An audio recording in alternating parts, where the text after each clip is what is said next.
تخيل معايا تبقى واقف في طابور الغدا ومستني حتة المكرونة المقرمشة، وفي لحظة تضيع منك عشان طاقية. أيوة، طاقية. تعالوا نشوف أنجيلو هيعمل إيه. شمتي بتاع المطعم نسي الأصول، وادى الحتة المقرمشة لألونسو عشان لابس طاقية روشة. أنجيلو دمه غالي وقرر يقلب الترابيزة. أنجيلو خد أخته إلينا ونزلوا المول يقلبوا الدنيا على طاقية تخلي شميتي ينبهر. جربوا كل حاجة، من أول طاقية الفايكنج لحد الطواقي الغريبة. إلينا كانت بتنفخ وقالت له: يا ابني أنت مالكش في اللبس أصلا، ركز في حاجة تانية. بس أنجيلو مخه جزيرة وعايز يوصل لهدفه. دخل أنجيلو المطعم وهو لابس طاقية جديدة، بس فجأة ألونسو ظهر بطاقية أجدد وأكبر، وشميتي كالعادة كثف أنجيلو ودى المكرونة لألونسو.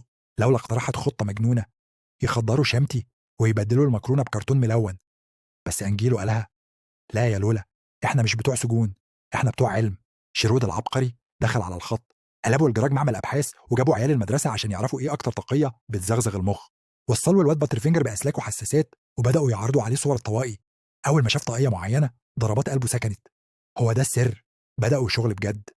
منشار ولحام وصواريخ، أنجيلو وشيرود. ولولا صناعوا الطاقية الأسطورية اللي مفيش زيها في الكوكب.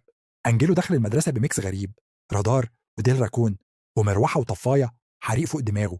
العيال كلها وقفت مذهولة من المنظر. وصل قدام شمتي. شمتي عينه زغللت من كتر الانبهار بالاختراع اللي فوق دماغ أنجيلو، وبدون تفكير غرف له الحتة المقرمشة.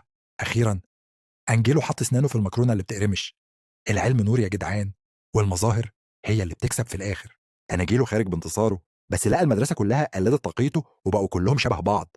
الميزة راحت وكأنك يا أبو زيد ما غزيت. الدرس اللي نتعلمه النهاردة: لو عملت حاجة روشة بزيادة الناس هتقلدك وهتبقى عادي. فكل المكرونة وانت ساكت أحسن.